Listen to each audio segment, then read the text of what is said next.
Your money में निवेश के हर पहलू पर हम आपको सलाह देते हैं, आपके हर आर्थिक लक्ष्य को देते हैं सही दिशा ताकि पूरे हो सके आपके सभी सपने।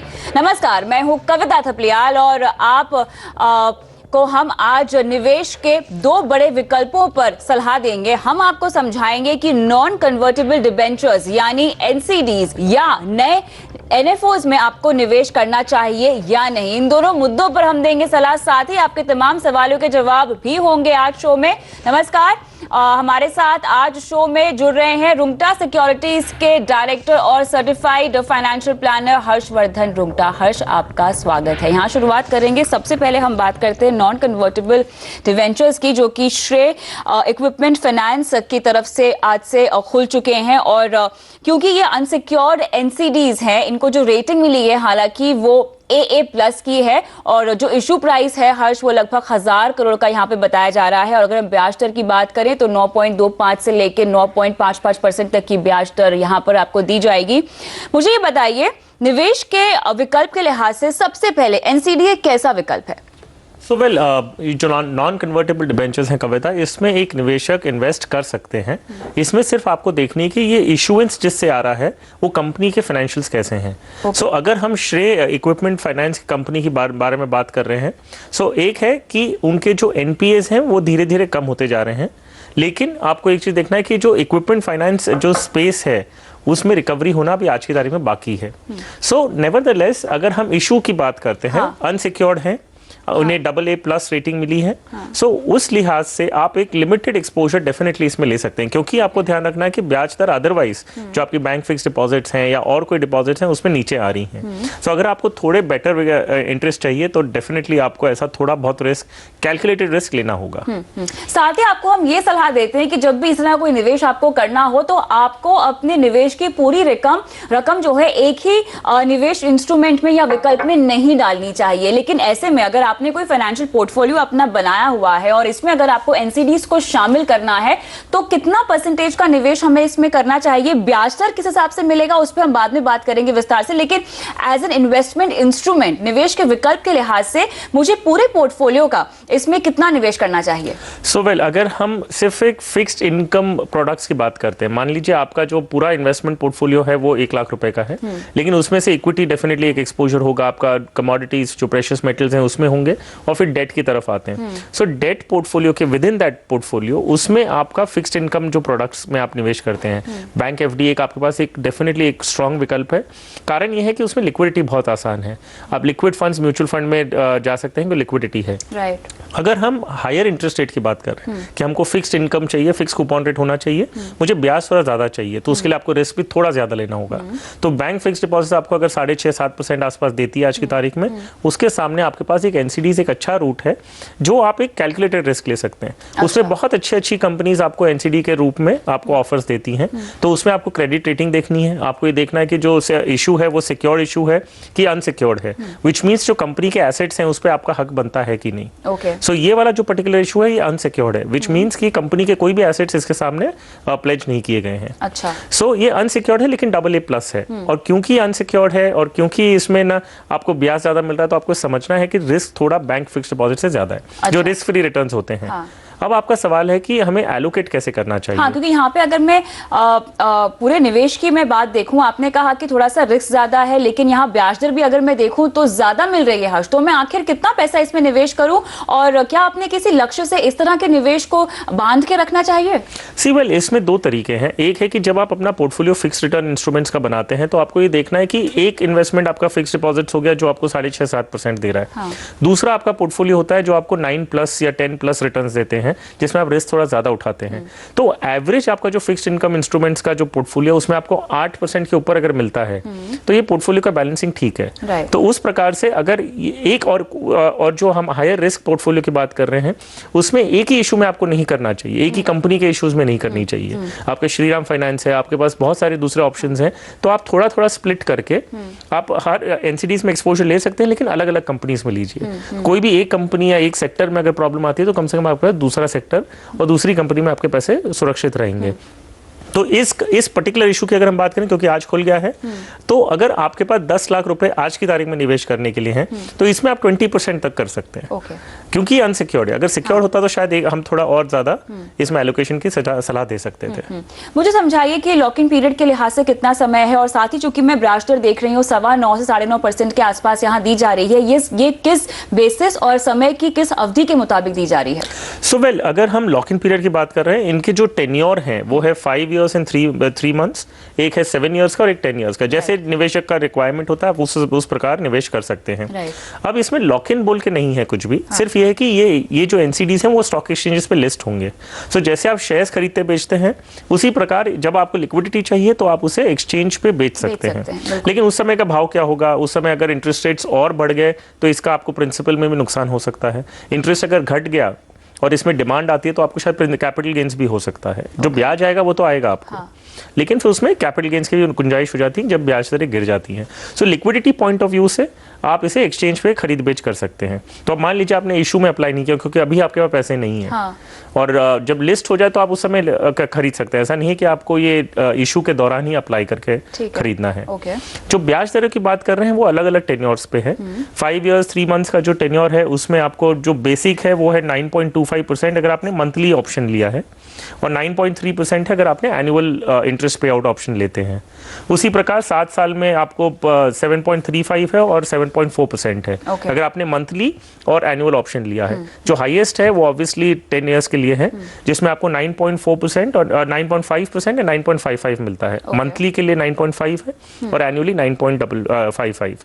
अगर आप सीनियर सिटीजन है या पहले से आपके पास या श्रेय के कोई भी एनसीडीज है तो आपको 0.15%, 15 बेसिस पॉइंट आपको ब्याज ज्यादा दिया जाएगा। तो चलिए, अगर आप कोई फिक्स्ड इंस्ट्रूमेंट या फिक्स्ड इंटरेस्ट का कोई निवेश का विकल्प ढूंढ रहे हैं तो एनसीडी जो आज खुला है श्रेय इक्विपमेंट फाइनेंस का, ये काफी बेहतरीन विकल्प है। लेकिन इसमें आप अपने पूरा निवेश इसमें नहीं करेंगे। इसके अलावा आपको अपना पूरे पोर्टफोलियो को अपने लक्ष्य के मुताबिक प्लान करना होगा, उसके बाद ही इस निवेश रणनीति को आप प्लान करेंगे। लेकिन हम योर मनी में आगे बढ़ते हैं और आपको बताते हैं एक्सिस एएमसी का जो नया एनएफओ आया है उसमें क्या आपको निवेश करना चाहिए या नहीं। आपको बता दें कि एक्सिस डायनेमिक इक्विटी फंड का एक बैलेंस्ड फंड जो है न्यू फंड ऑफर के तहत खुला है, और इसमें अगर हम देखें तो ये ओपन एंडेड फंड है और साथ ही 5,000 रुपए तक का न्यूनतम निवेश है जिसके जरिए आप निवेश की शुरुआत कर सकते हैं। लेकिन मुझे बताइए कुछ इस फंड के फीचर्स के लिहाज से, अगर मैं बेंचमार्क जानना चाहूं और साथ ही रेटिंग के लिहाज से, इस नए एनएफओ को क्या रेटिंग दी गई है? सो वेल कविता, पहले अगर हम ये डायनेमिक इक्विटी फंड का स्ट्रक्चर समझें तो काफी इंटरेस्टिंग है। एक है कि आप कोई भी बैलेंस्ड, अगर एक बैलेंस्ड फंड, क्योंकि इजी है हम पहले उससे स्टार्ट करते हैं, आप एक बैलेंस्ड फंड में अगर निवेश करते हैं, सो बैलेंस्ड फंड का कॉम्पोजिशन कैसे होता है? वो होता है 65% आपका इक्विटी में होता है, मिनिमम 65%, वो 70-75 तक भी जा सकता है, और बाकी का जो है वो डेट में होता है। ये आप क्यों करते हैं? क्योंकि इसमें टैक्स बेनिफिट्स मिलता है, क्योंकि एक इक्विटी स्कीम मानी जाती है ये, फिर जिसमें मिनिमम 65% एलोकेशन होता है। अब ये होता है कि उसमें 65% इक्विटी में रहेगा, चाहे कुछ भी मार्केट का कंडीशन हो। मार्केट अगर ऊंचा है तो भी वो 65% मिनिमम इक्विटीज में निवेश करेंगे। अब इसका एक ऑल्टरनेटिव है, अगर मान लीजिए कोई इन्वेस्टर है जिनके पास आज की तारीख में 5 लाख रुपए हैं, वो कहते हैं मुझे निवेश करना मार्केट में, लेकिन आज की तारीख में जो वैल्यूएशंस हैं वो वैल्यूएशन बहुत एक्सपेंसिव लग रहे हैं, और मुझे ये नहीं मालूम कि मार्केट का ऊपर यहाँ से जाएगा नीचे जाएगा, लेकिन मुझे लमसम एक मुश्त रुपए निवेश करने हैं, लेकिन मुझे वैल्यूएशन के लिए आई एम वेरी सेंसिटिव। तो अब इक्विटी, डायनेमिक इक्विटी फंड ऐसे होते हैं कि उनका जो as the word says dynamic equity, वो इक्विटी का जो कंपोनेंट है वो मार्केट के वैल्यूएशन के साथ लिंक किया जाता है। सो इसका मतलब ये हो गया, पहले से उनका एक प्राइस टू अर्निंग रेशियो होता है या कोई भी उनका फॉर्मूला होता है जो जिससे ये निर्धारित किया जाता है कि आज अगर मार्केट 23 पीई पे है मान लीजिए, तो इक्विटी एलोकेशन उनका सिर्फ 30% होगा। अगर मार्केट नीचे आता है, इक्विटी जो मार्केट का पी मल्टीपल है वो मान लीजिए 16 आ जाता है, तो इक्विटी कंपोनेंट 50 या 60 हो सकता है। तो इसीलिए ये कह रहे हैं कि 30 से 100% तक यहाँ इक्विटी का कंपोनेंट हो सकता है निवेश का। एब्सोल्युटली। सो मार्केट कंडीशन किस तरह से रहेगी उसके बेसिस पे इक्विटी एलोकेशन किया जाता है, तो उसका फॉर्मूला पहले से डिसाइडेड होता है। सो अगर मान लीजिए मार्केट ऊपर है तो इक्विटी कंपोनेंट कम होगा, मार्केट नीचे है तो इक्विटी कंपोनेंट बढ़ जाएगा। तो इस प्रकार इक्विटी एलोकेशन वो 30% मिनिमम से लेके 100% तक जा सकता है। अब ये है कि ये तो हो गया वैल्यूएशन पर्सपेक्टिव से, तो इन्वेस्टर के माइंड में ऐसा रहेगा जब मार्केट नीचे होता है तो आप इक्विटी ज्यादा खरीद रहे हैं, बिल्कुल, और मार्केट ऊपर जाएगा तो आप इक्विटी कम खरीद रहे हैं। सो वही एक्चुअल स्टेटिस्टिक्स होता है, मतलब that is the right way to invest.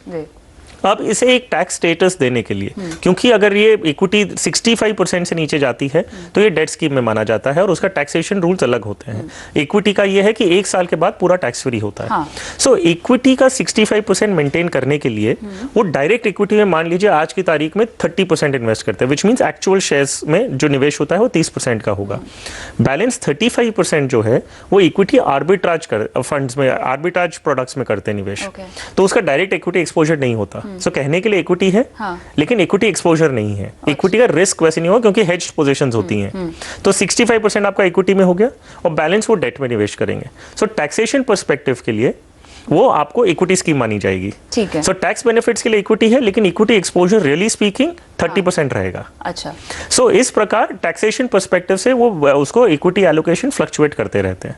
अब यहाँ पर जैसे कि इसका ये तो नया फंड ऑफर है, इसमें निवेश करने से पहले थोड़ी हिचकिचाहट तो होगी ही, तो अगर हम एक निवेशक के लिहाज से समझना चाहें तो क्या एनएफओ में निवेश करना चाहिए या जो ऑलरेडी बाजार में मौजूद फंड्स हैं उनकी परफॉर्मेंस को देखते हुए, रेटिंग को देखते हुए हमें निवेश की रणनीति बनानी चाहिए? सो वेल, 2 तरीके हैं इसमें। अगर हम स्ट्रिक्टली स्पीकिंग बात करते हैं तो डायनेमिक इक्विटी फंड एक्सेस का जो है, क्या ये एक नया कॉन्सेप्ट है? जी नहीं। ऐसे सिमिलर टाइप के फंड्स मार्केट में ऑलरेडी बहुत टाइम से एग्जिस्टेंस में है। सो इसमें आपके पास है ना फंड हाउसेस बहुत सारे हैं। अब IDFC है, ICICI है, ऐसे काफ़ी फंड हाउसेस हैं जिनके पास सिमिलर प्रोडक्ट है।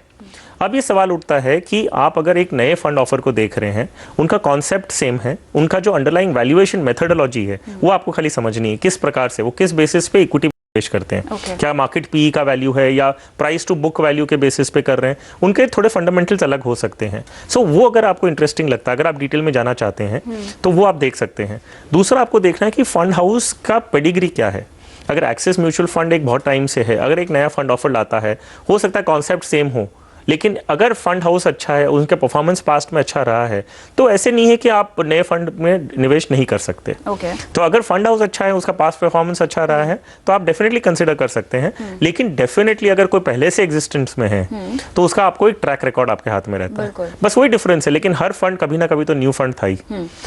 सो आपको ये नहीं है कि सिंपली आप मना कर दीजिए, सिर्फ है कि Axis mutual fund as a fund house कैसा है, उसकी बाकी स्कीम्स क्या कर रही हैं, उसको भी आप अगर ध्यान में रखते हैं तो आप न्यू फंड में भी कर सकते हैं। ओके। और ये बंद होने वाला है 25 जुलाई को, तो अगर आपको किसी नए बैलेंस फंड की तलाश है तो आप इसे कंसिडर कर सकते हैं, वरना अपने मौजूदा पोर्टफोलियो में आपको ये फंड शामिल करना चाहिए या नहीं, इस पर सलाह चाहते हैं तो योर मनी से ये सवाल पूछ सकते हैं। आप हमें व्हाट्सएप कर सकते हैं, आप हमें ईमेल भी कर सकते हैं, @कविता_TH पे ट्वीट भी कर सकते हैं। रुकते हैं छोटे से ब्रेक के लिए फिलहाल, लेकिन ब्रेक के बाद जुड़ेंगे दर्शकों के साथ।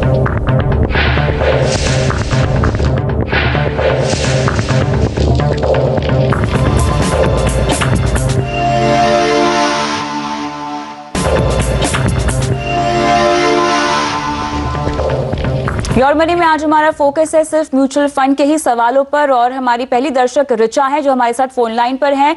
24,000 रुपए की SIP करती हैं ये हर महीने। इन्होंने लगभग 7 से 8 फंड अपने पोर्टफोलियो में शामिल किए हुए हैं। नमस्कार ऋचा, बताएं क्या करती हैं, कहाँ रहती हैं, क्या उम्र है? Hello ma'am. I live in Ludhiana. Achha. And first of all, thank you very much for providing such a platform for sorting out the queries. Pleasure. बताइए। Ma'am, I have exposure in Birla Frontline Equity, Birla 95 funds. For 4,000. Richa, funds के नाम तो हमारे पास है। मुझे ये बताइए कि आपने ये जो पोर्टफोलियो बनाया है, क्या आप खुद ये सब रिसर्च करती हैं? Yes ma'am. अच्छा ऋचा, हिंदी में बात करेंगे हम थोड़ा। जो निवेश आप कर रही हैं वो कब से कर रही हैं? It's been 4 years. 4 साल से आप निवेश कर रही हैं। आपका आर्थिक लक्ष्य क्या है Richa? Ma'am, after 10 years, 1 crore. 10 साल में 1 करोड़ चाहिए। क्या करेंगी 1 करोड़ का? Ma'am, I have objective for my children's education. ठीक है, और बस पढ़ाई के लिए 1 करोड़ चाहिए? नहीं ma'am, I have other objectives. जैसे कि marriage also, but that is for more long term. That is 18 years. And for my retirement also I need to plan, but I am absolutely not aware how much corpus should I have in my retirement. चलिए, तो मुझे बताइए 10 साल के बाद 1 करोड़ चाहिए, जहां आपने कहा बच्चों की पढ़ाई के लिए, शादी के लिए, खुद के रिटायरमेंट के लिए भी आपको इकट्ठा करने हैं। अभी आपकी उम्र क्या है? 30 years, मैम।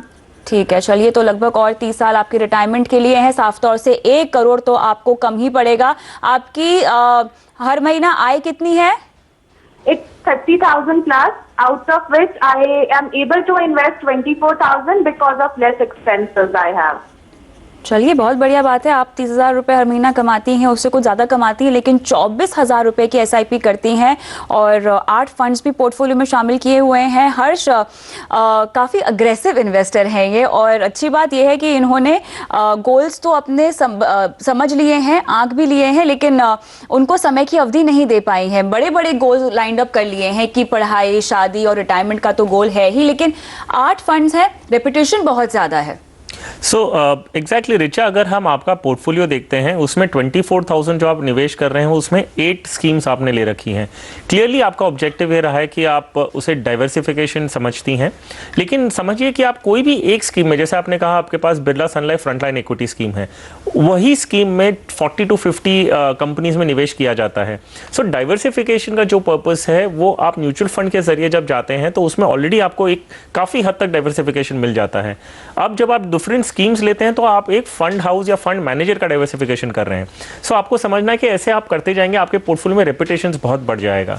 सो अगर आप मैक्सिमम से 5 स्कीम में अगर निवेश करते हैं तो आपका डाइवर्सिफिकेशन बाय एंड लार्ज पूरा होता है। मैं आपको समझाता हूं, जब आप पोर्टफोलियो बनाते हैं तो आपको किस तरह से आपको सोचना चाहिए। पहला ऑब्जेक्टिव ये है कि मान लीजिए आपके 24,000 ही है जो निवेश करना है, आपको ये समझना है कि 24,000 में से कितना आप लार्ज कैप में करना चाहते हैं, कितना मिड कैप में, कितना कोई सेक्टर फंड्स, ऐसे पहले आप उसे डिवाइड करते हैं। फिर जब लार्ज कैप में आते हैं तो लार्ज कैप में आप कोई भी 1 या 2 स्कीम ले लीजिए, फिर उसी प्रकार आप मिड कैप में चूज करते हैं, ताकि आपका जो एलोकेशन है वो आपकी रिस्क प्रोफाइलिंग और आप क्या अपने इन्वेस्टमेंट से चाहते हैं उस बेसिस पे हो। ये नहीं कि आपने कोई स्कीम का नाम सुना और उसके बेसिस पे आप उसमें निवेश करना शुरू किए। तो इस प्रकार से आपका एलोकेशन एक सही तरीके से होगा। और फिर बाद में हमने अक्सर ये इन्वेस्टर्स का देखा है कि आप अपना पोर्टफोलियो जब पूरा देखते हैं, आपने लार्ज कैप, मिड कैप या कोई मल्टी कैप स्कीम में निवेश किया है, लेकिन जब आप एक अपना पोर्टफोलियो परफॉर्मेंस देखते हैं तो आप ये समझते हैं कि मिड कैप की एक पर्टिकुलर स्कीम बहुत अच्छा रिटर्न दे रही है और लार्ज कैप की अच्छी नहीं दे रही है, तो हम उस कंपैरिजन में लग जाते हैं और स्कीम के बेसिस पे ये समझने लगते हैं कि लार्ज कैप की जो स्कीम है वो अच्छी परफॉर्मेंस नहीं दे रही है। हालांकि वो एक गलत तरीका होता है। लार्ज कैप एक अलग कैटेगरी है, उसका जो परफॉर्मेंस है वो अपने आप में अलग तरीके से है, मिड कैप एक अलग है। सो आप इंटर कैटेगरी को कंपेयर ना करें। तो ये इससे क्या होगा, अगर आप कंपेयर करते हैं तो आप फिर से अपना एलोकेशन मिड कैप की तरफ बढ़ाते रहेंगे, क्योंकि आपको वहां परफॉर्मेंस अच्छा मिला है।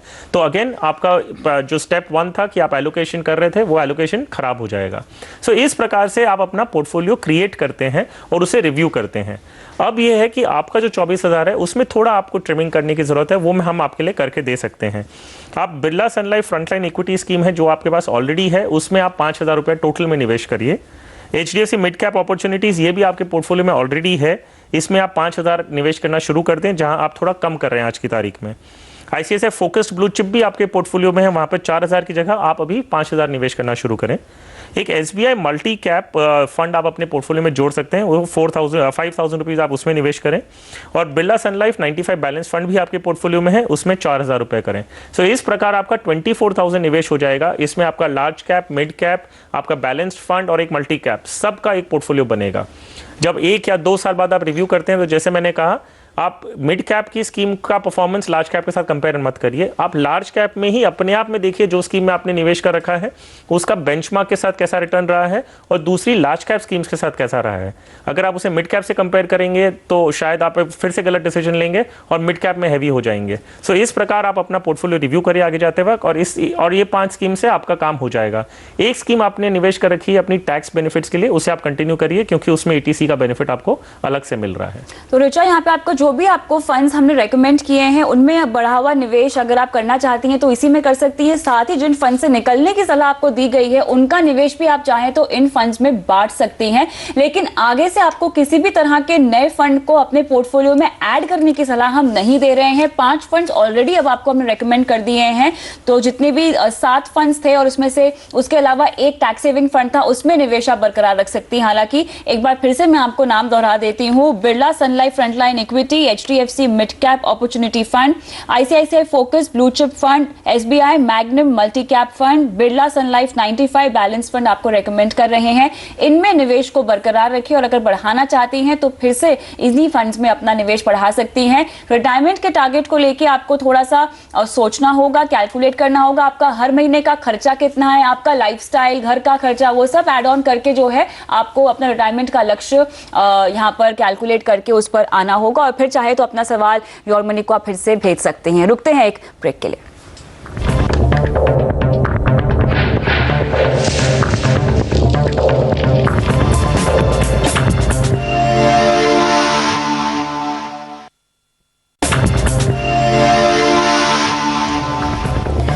आगे बढ़ते हैं योर मनी में और विक्रांत सिंह हमारे अगले दर्शक फोन लाइन पर है हमारे साथ देहरादून से। नमस्कार विक्रांत, आपका फाइनेंशियल पोर्टफोलियो हमारे पास तो है, मुझे ये बताइए आपने बेहतरीन पोर्टफोलियो बनाया है। सबसे पहले तो मुबारकबाद इसके लिए, आपने काफी सोचा है, काफी आंका है और अच्छी खासी प्लानिंग की है अपने परिवार के लिए।